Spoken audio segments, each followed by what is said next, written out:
संविधानमा कमजोरी छैन, कमजोरी हामीमा छ। संविधानमा खराबी छैन, खराबी हामीमा छ। के छ त्यसको बारेमा छलफल गरौँ, सच्याउँ, अगाडि बढौँ। बढी मेरो भाइ नै, दाइ भाइ नै चल्छ। अनि रमन ऊ त खाटी भाइ भयो। विश्वकै सन्दर्भमा यो एउटा अचम्मै अपवाद हो। हाम्रोमा 2 पटक संविधान सभाको निर्वाचन भयो। 2 पटक संविधान सभाको निर्वाचन हुँदा यहाँहरूको आशीर्वादले, शुभकामनाले, संयोगले 2 पटक म संविधान सभाको अध्यक्ष थिएँ। ढिलोको जिम्मेवारी सदा चाहिँ मेरा अर्का भाइ ऋषि गमला हो। त्यति बेला हेर्नुहोस् त, पूर्व प्रधानमन्त्रीजीहरू घाँटीमा प्लेकार्ड झुन्ड्याएर सर्वोच्च अदालतको अगाडि वी आर हियर, त्यो पनि अङ्ग्रेजीमा छ। वास्तवमा 31वटा राजनीतिक दलहरू थिए संविधान सभामा। 2-3टा राजनीतिक दलहरू एक ठाउँमा बस्दा त कस्तो छ तपाईँहरू थाहा पाइहाल्नुहुन्छ। 31वटा राजनीतिक दलहरू, एउटा सिट मात्रै सांसद भएका राजनीतिक दलहरू कति हो कति, सबै हिसाबले समावेशी संविधान सभा। यो मामलामा पनि विश्वकै उत्कृष्ट समावेशी संविधान सभा। एक पटक संविधान सभाको 4 वर्षको अवधि संविधान नबनाइकन समाप्त भयो। 2 वर्षको लागि बनाइएको संविधान सभा म्याद थप्दै 4 वर्ष पुग्यो। 4 वर्ष पछाडि सर्वोच्च अदालतले अब म्याद थप्न पाइँदैन भनिदियो। केही समय अगाडि नै संविधान बनेन।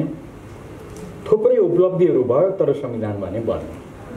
म साह्रै फुटबल मन पराउने मान्छे। त्यो संविधान सभा हुँदा राति 12-1 बजेसम्म संविधान सभामा काम गरेर गएपछि पनि घरमा मैले फुटबल हेर्नु पर्यो। फुटबल मलाई हुरुक्कै मनपर्ने बार्सिलोनाको पनि मेसी मनपर्ने खुब। अब अहिले मेसी पिएसजीमा पुगेका छन्। अलिक अप्ठ्यारो छ यता, पिएसजी पनि हेर्नुपर्ने, बार्सिलोना पनि हेर्नुपर्ने।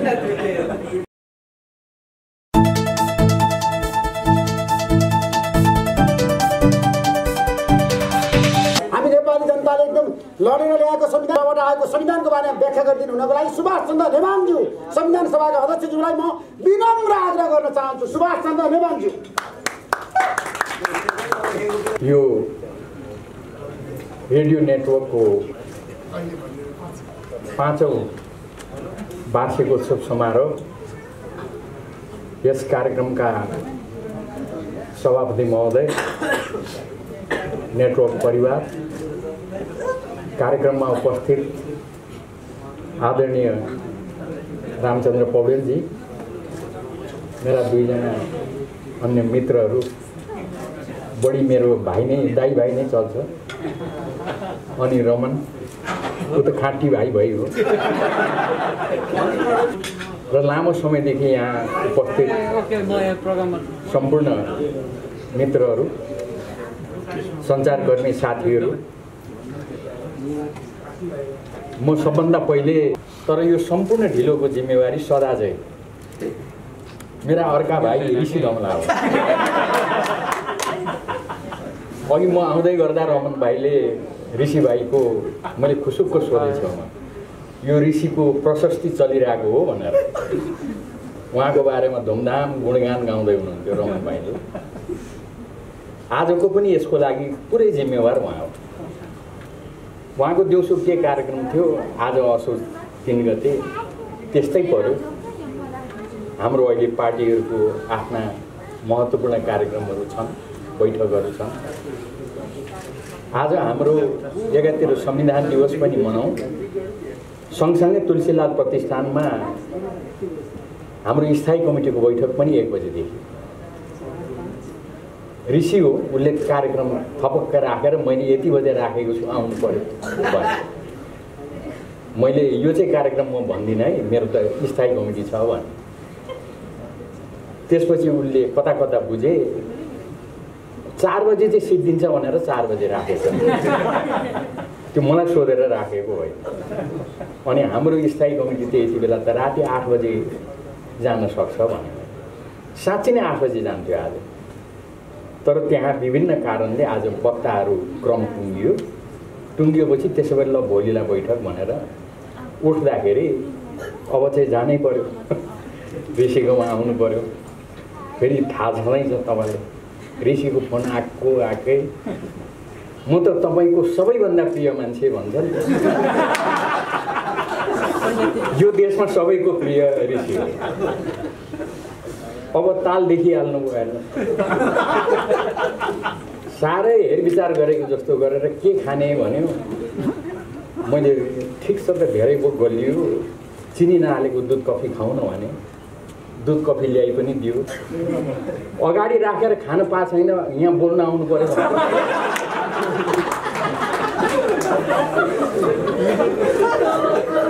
अब माया गरेको होइन भन्नु, साह्रै माया गर्छ। माया गरेको हो भन्नु, कफी ल्याएर कफीसम्म खान दिँदैन। त्यसैले उहिले म केटाकेटीमा खुब मन पर्थ्यो मलाई त्यो स्वस्थानी लगायत त्यो सम्पूर्ण म पढ्थेँ। रामचन्द्रजी धेरै थाहा पाउनुहुन्छ, अरू साथीहरू। केटाकेटीमा यस्ता कथाहरू 1000 जिब्राले वर्णन गर्न नसक्ने भने जस्तै हाम्रो ऋषिजीको आज यति नै मात्रै गर्नु। वास्तवमा संयोगले यो नेटवर्क उद्घाटन गर्दा म उपस्थित थिएँ। मलाई खुसी लाग्यो र यो नेटवर्कले देशको सन्दर्भमा धेरै महत्त्वपूर्ण भूमिका निर्वाह गर्यो। त्यो निर्वाह गर्दै यहाँ आइपुगेको छ र यसले अझै धेरै महत्त्वपूर्ण भूमिका निर्वाह गर्नुपर्नेछ। मेरो यसको जुन वार्षिक उत्सव छ त्यसको सन्दर्भमा नेटवर्कलाई धेरै धेरै मेरो बधाई छ। यसले खेलेको भूमिकाको लागि धन्यवाद छ र मेरो धेरै शुभकामना पनि छ। वास्तवमा म धेरै यहाँहरूको समय लिन चाहन्न। आज संविधान दिवसको दिनमा म यहाँहरू सबैलाई बधाई। यहाँहरूको भूमिकाले गर्दा हामीले अन्ततः संविधान सभाबाट संविधान बनायौँ, संविधान जारी गर्यौँ। यहाँहरूलाई धन्यवाद र यहाँहरूलाई धेरै धेरै शुभकामना दिन चाहन्छु। र केही समसामयिक सन्दर्भका कुराहरू म यहाँहरू समक्ष राख्न चाहन्छु। आउँदै फेरि मेरो एकदमै प्रिय भाइ रमन विद्यार्थी पनि, मैले उहाँको कुरा पनि सुन्न पाएँ। उहाँको कुरा सुनेपछि मैले एक दुईवटा कुरा पनि फेरि यहाँहरूलाई बताउनु पर्ने भयो। चित्त दुख्यो कि भन्दै हुनुहुन्थ्यो। चित्त त पटक्कै दुखेन, लागेको भए पो दुख्नु छ। वास्तवमा यो हामी दाइ भाइको उहिलेदेखि हो कि यो कुरा चाहिँ दाइले अलिक बताइदिनुपर्छ भन्ने लाग्यो भने आलोचना गरेको जस्तो गरेर ठ्याक्कै भन्ने के। अनि त्यसको मैले जवाफ दिँदा त प्रश्न गर्न पाउने भएँ नि त। तर त्यो उसले मलाई भनेको होइन कि, मलाई त्यो चाहिँ दाइलाई चाहिँ यसो वातावरण बनाइदिएको अघि। यो चाहिँ तपाईँहरूलाई म धेरै अरू भन्दिनँ। वास्तवमा यो देशको इतिहासमा 7 सालदेखि संविधान सभा मार्फत संविधान बनाउने कुरा चलेको। तर 70 वर्षभन्दा बढी लामो समय भयो। बल्ल बल्ल 62-63 आन्दोलनको एउटा उत्कर्षमा पुगिसके पछाडि देशले संविधान सभा प्राप्त गर्यो। संविधान सभा प्राप्त गरेको मात्रै होइन, संविधान सभाबाट संविधान प्राप्त गर्यो। विश्वकै सन्दर्भमा यो एउटा अचम्मै अपवाद हो। हाम्रोमा 2 पटक संविधान सभाको निर्वाचन भयो। 2 पटक संविधान सभाको निर्वाचन हुँदा यहाँहरूको आशीर्वादले, शुभकामनाले, संयोगले 2 पटक म संविधान सभाको अध्यक्ष थिएँ। 1 पटक संविधान सभाको 4 वर्षको अवधि संविधान नबनाइकन समाप्त भयो। 2 वर्षको लागि बनाइएको संविधान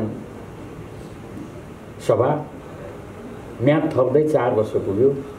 4 वर्ष पछाडि सर्वोच्च अदालतले अब म्याद थप्न पाइँदैन भनिदियो। केही समय अगाडि नै संविधान बनेन। थुप्रै उपलब्धिहरू भयो तर संविधान भने बनेन।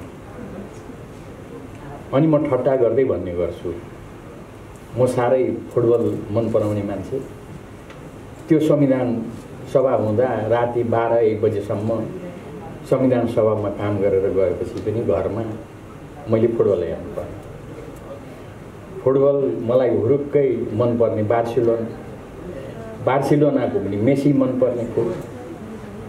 अब अहिले मेसी पिएसजीमा पुगेका छन्। अलिक अप्ठ्यारो छ यता पिएसजी पनि हेर्नुपर्ने, बार्सिलोना पनि हेर्नुपर्ने। म भन्ने गर्थेँ राम्रो गऱ्यौँ, हामीले उपलब्धि हासिल गऱ्यौँ भनेर के भन्ने। फुटबलमा त जतिसुकै राम्रो खेल्नुहोस् न, गोल चाहिँ हालेन भने त सिद्धि। 4 वर्ष गोल त नहानेकै हो। त्यसका विभिन्न कारण छन्, त्यसको बारेमा अहिले म यहाँ छलफल गर्दिनँ। अरू कुनै बेलामा लामो छलफल गरौँला। तर यति भन्छु, त्यति बेला निर्वाचन हुने नहुने टुङ्गो छैन। निर्वाचन गर्ने सम्बन्धी कुनै व्यवस्था छैन। अचानक संविधान सभा राति विघटन भयो, समापन भयो, संविधान बनेको छैन। म कोही साथीलाई आलोचना गर्न चाहन्छु। त्यति बेला को पार्टी हुनुहुन्थ्यो सरकारमा, त्यो पनि म बिर्सेँ, अलिक बिर्सन्छु। हामी सबै स्तब्ध थियौँ र मैले त्यो दिन गरेको टिप्पणी मलाई सम्झना छ। हामी एउटा अँध्यारो सुरुङमा प्रवेश गऱ्यौँ जहाँ कुनै उज्यालो देखिँदैन, के हुन्छ टुङ्गो छैन। हामी राजनीतिक दलहरू, म कसैलाई आलोचना गरेर हाम्रो दल चाहिँ चोख हो भनेर म भन्ने भित्रको मान्छे होइन। हामी राजनीतिक दलहरू जसलाई लिएर विज्ञहरूले खुब टिप्पणी गरे। कहाँ सर्वोच्च अदालतमा बसिराख्नु भएको एकजना प्रधान न्यायाधीशलाई ल्याएर थपक्कै टिपेर मन्त्री परिषदको अध्यक्ष बनायो। यो राजनीतिक दलहरूको बिचमा देश हाँक्ने, चुनाव गराउन सक्ने अर्को कोही व्यक्ति प्रधानमन्त्री हुन सक्ने नेता हुनुहुन्थेन। तर त्यो बितेको कुरा म धेरै चर्चा गर्दिनँ। उहाँलाई ल्याएर प्रधानमन्त्री मन्त्री परिषदको अध्यक्ष बनायो। म धेरै यसमा चर्चा गर्दिनँ। सर्वोच्च अदालतमा धेरै व्यथिति भयो, कमजोरी भयो भनेर स्वयं सर्वोच्च अदालतको न्यायाधीशले नै अहिले बनेको समितिले रिपोर्ट दिएको छ। त्यतातिर म धेरै चर्चा गर्दिनँ। तर यो जम्मै व्यथिति भएको कारण एउटा राम्रा न्यायाधीशलाई, खिलराज रेग्मीजीलाई थपक्कै प्रधान न्यायाधीशबाट टिपेर ल्याएर सिंहदरबारमा मन्त्री परिषदको अध्यक्ष बनाएबाट त्यो व्यथिति भएको हो कि भन्ने पनि चर्चा छ। आज त्यसतर्फ पनि म चर्चा गर्दिनँ। वास्तवमा धेरैलाई डर थियो, अब निर्वाचन हुँदैन, अब निर्वाचन हुँदैन, देश अप्ठ्यारोमा गयो। कुनै बेलामा यसको बारेमा पनि विस्तृत रूपमा चर्चा गरौँला। खिलराजजीले चुनाव गराउनु, यो बाधा अड्काउ ठिक होइन, यो बाटो ठिक होइन भनेर मैले सर्वोच्च अदालतमा मैले पनि 2 घण्टा बहस गरेँ। मलाई थाहा छ सर्वोच्च अदालतमा प्रधान न्यायाधीश एउटा छन्, सिंहदरबारमा पनि अर्को प्रधान न्यायाधीश हुनुहुन्छ, तर आजकल उहाँ प्रधानमन्त्री हुनुहुन्छ। हामीले बहस गऱ्यौँ तर काम लागेन। निर्वाचन सम्पन्न भयो। खिलराजजीलाई धन्यवाद दिनुपर्छ। चुनाव लड्न गइयो, चुनाव जितेर आइयो। यहाँहरूको शुभकामनाले 48 सालदेखि निरन्तर पार्लियामेन्टमा छु। अहिलेसम्म हार्नु परेको छैन। चुनाव लड्न इलाम गयो, जितियो, फेरि दोस्रो पटक संविधान सभाको अध्यक्ष भए। यहाँहरूको शुभकामनाले पहिलो संविधान सभाले गरेका उपलब्धिहरूलाई, प्राप्त गरेका उपलब्धिहरूलाई जोडेर दोस्रो संविधान सभाबाट हामीले संविधान बनायौँ। यसको बारेमा मैले धेरै भन्नु छैन। अघि रमन भाइले पनि भनिसक्नुभयो, साँच्चैकै राम्रो उत्कृष्ट संविधान बनायो। त्यो त्यसै बनेको होइन। वास्तवमा 31वटा राजनीतिक दलहरू थिए संविधान सभामा। 2-3टा राजनीतिक दलहरू एक ठाउँमा बस्दा त कस्तो छ तपाईहरु थाहा पाइहाल्नुहुन्छ।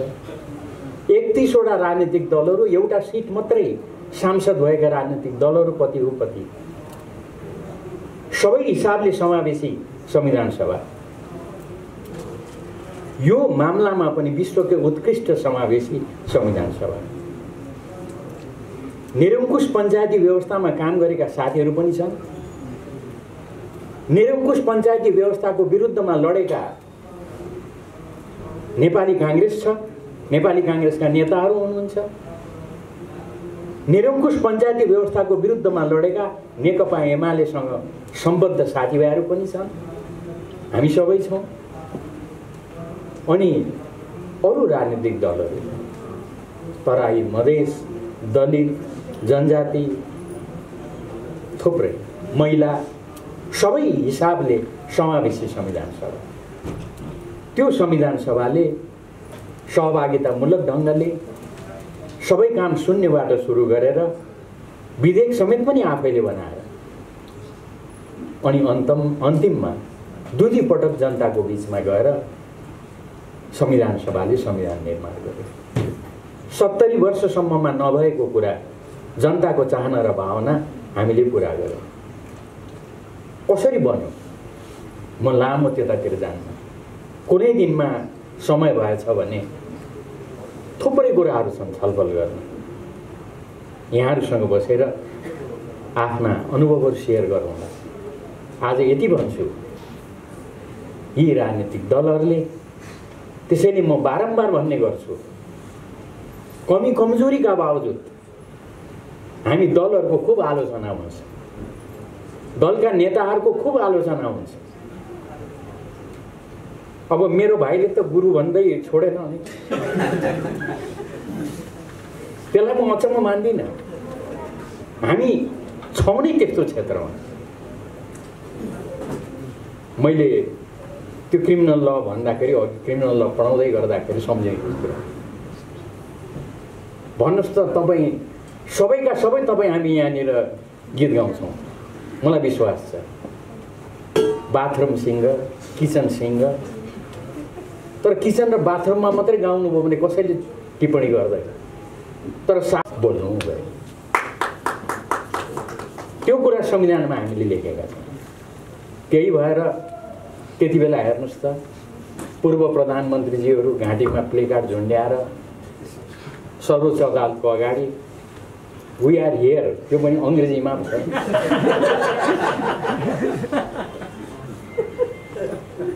अब अघि रमन भाइले सोधेको जस्तो म सोध्दिनँ, तपाईँहरू पो रमन भाइ वकिल किन नरोकेको हौ त्यो भनेर म भन्दिनँ। पूर्व प्रधानमन्त्रीजीहरूले प्लेकार्ड घाँटीमा झुन्ड्याएर वी आर हियर, सर्वोच्चका श्रीमानहरूले, वरिष्ठ साथीहरूले बोलिदिनु भयो। यो सर्वोच्चका न्यायाधीशहरूले ठिक हामीले भनेको जस्तो ठिक निर्णय गरेनछन् भने यिनीहरूलाई जनताले थुतेर सडकमा ल्याउँछ, लिन्चिङ। अनि म बाफरे यो कस्तो बोलेको, तर म के पक्षमा उभिएँ त भन्दा, पक्षमा पनि विपक्षमा पनि सर्वोच्च अदालतमा मुद्दा दायर भइसके पछाडि त्यसलाई प्रभावित गर्ने गरेर बोल्न हुँदैन। त्यसैले त्यति बेला सोध्ने पत्रकारहरूलाई मैले भने, धुलीखेलमा मैले बोलेको छु, त्यो हेर्नुहोस् रेकर्ड। जहाँसम्म अहिले बोल्ने कुरा छ अहिले बोल्दिनँ, किनभने संविधानमा यस्तो छ। सर्वोच्च अदालतले फैसला गरेको भोलिपल्ट म बोल्छु। भन्नुहोस् मैले के बेठी गरेँ? कुरा भनेको यो हो। यसरी हामीले संविधान बनायौँ, संविधानलाई कार्यान्वयन गर्दै यहाँसम्म आइपुगेका छौँ। तर मैले भने नि राजनीतिक दलहरू छौँ, राजनीति छ। यो क्रममा विभिन्न खालका प्रसङ्गहरू आइरहेका छन्। म यहाँहरूको धेरै लामो अरू समय लिन चाहन्छु, तर विभिन्न प्रकारका घटनाक्रमहरू घटिरहेका छन्। मैले एउटा कुरा छ, म फेरि यहाँ रामचन्द्रजीलाई देखेँ, मेरा साथीभाइहरूलाई देखेँ, अनि मलाई एकदम उत्साह जागेर एक दुईवटा कुरा त मैले राख्नै पर्यो भन्ने लाग्यो। अहिले देश बजेट होलिडे कति मिठो शब्द, तर बजेट ठप्प किन त्यस्तो भयो? अघि संविधानको कुरा उठेको हुनाले यो म भन्दैछु, संविधानको कमी कमजोरी इत्यादि। म यहाँहरूसँग प्रष्ट शब्दमा भन्छु, मेरो सदा सर्वदाको अडान हो, संविधान बनाएको दिनदेखि अहिलेसम्मको अडान हो। त्यसैले मैले माथि कुर्सीबाट भने यसलाई कार्यान्वयन गर्ने हामी जिम्मेवार हौँ। संविधानले बुद्धि विवेक र क्षमता चाहिँ बाँड्दैन, हामीले देखाउनुपर्छ। मैले भारतका संविधान निर्माता अम्बेडकरलाई सम्झेर त्यो भनेको। अम्बेडकरलाई यसै गरेर संविधानको बारेमा यहाँ गल्ती भयो, यहाँ खराबी हो, यहाँ यस्तो भयो भनेर भन्दा अम्बेडकरले जवाफ दिएका थिए एकपटक, भारतको संविधानमा खराबी छैन, खराबी छ भने हामीमा छ।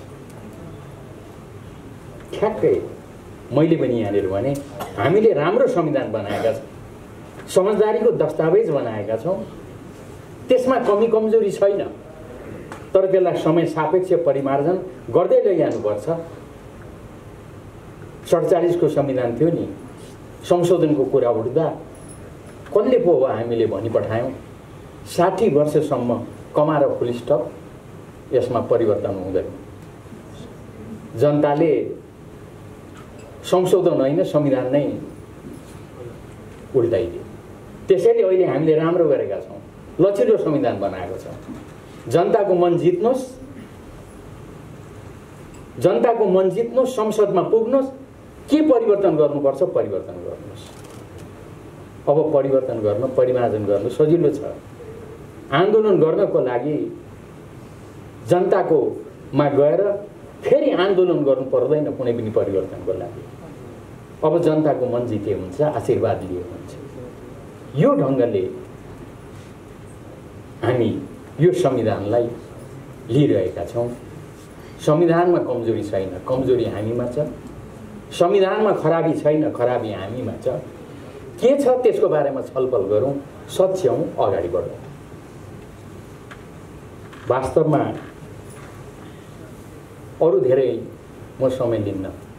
यहाँ अघि प्रसङ्ग उठ्यो जस्तो निर्वाचन हारेको, त्यसै गरेर यो संविधानमा त साल नै लेखेको छैन, अनि विश्वमै छैन। अब भर्खरै हिजो अस्ति त्यत्रो मुद्दा जित्ने गरिकन बहस गरेका भाइहरू साथीभाइहरू, उहाँहरूले भनेपछि त्यो सिरियसै हो कुरा। तर यसको प्रसङ्ग म यहाँहरूलाई बताउँ है। हामीले बनाएको संविधान नेपालको संविधान ठ्याक्कै यो सहभागितामूलक भने मैले यति धेरै संस्थागत लखौँ सुझाव लिएर व्यक्तिगत रूपमा संस्थागत रूपमा हामीले संविधान बनाएका हौँ।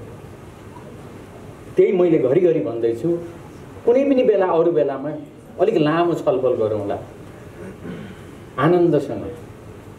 हामीले यति धेरै छलफल गरेका छौँ, यो नेपालको नाम परिवर्तन गर्ने कि भनेर पनि प्रस्ताव आयो।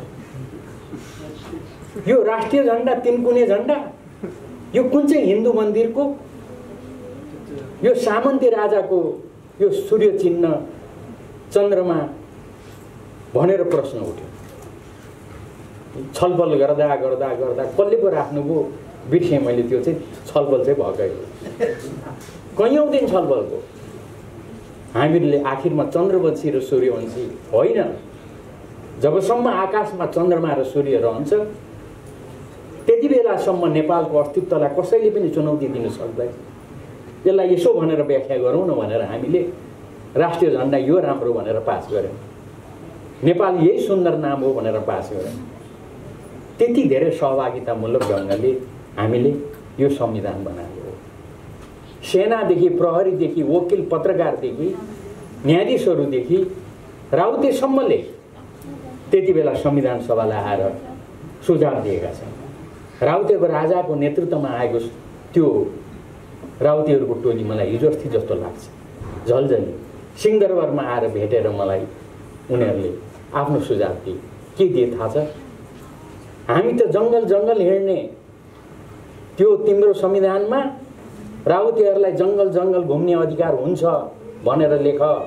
एक, हामी त जङ्गलको रुख काटेर ठेकी बनाएर ठेकी बेचेर जीवनयापन गर्ने, हामीले रुख काट्दा पक्रन पाइँदैन, राउतेलाई रुख काट्ने अधिकार हुन्छ भनेर लेख। यस्ता यस्ता भेटघाट, संस्थागत, व्यक्तिगत सुझाव लखौँको आधारमा हामीले संविधान आखिरमा साझा दस्तावेज संविधान बनायौँ। यही क्रममा हो नामै संविधानको 35वटा, यति लामो लामो। फेरि तपाईँहरूलाई थाहा छ हामी राजनीतिक दलहरू आफ्नो अडान त गजब छ नि। फेरि तपाईँलाई थाहा छ योभन्दा अगाडि हाम्रो संसदको नाम के थियो? व्यवस्थापिका संसद, अङ्ग्रेजीमा लेजिस्लेचर पार्लियामेन्ट। कति दिनसम्म हैरान मलाई यहाँ माथिको नाम के लेखेको छ, कतै पार्लियामेन्ट मात्रै पो लेखेको छ कि एउटा शब्द छुटेको छ कि? बाहिरका विदेशीहरू आएर what is this your Excellency भनेर सोध्थे। छक्क उनीहरू यो के हो? लेजिस्लेचर भनेको पनि उही हो, पार्लियामेन्ट भनेको पनि उही हो, के हो यिनीहरूको व्यवस्थापिका संसद? अब के गर्ने? दलहरू बसेका छन्, छलफल चलाएका छन्। एउटालाई संसद नभइकन नहुने, अर्कोलाई संसदको छेउ नै बस्न नहुने। फेरि सुरुको सबैको एकदम पारा एकदम माथि भएको बेलामा आखिरमा हामीले बिचको बाटो के निकाल्नु त भन्दा व्यवस्थापिका संसद, दुईटा जोडिदियो। इतिहास यो हो।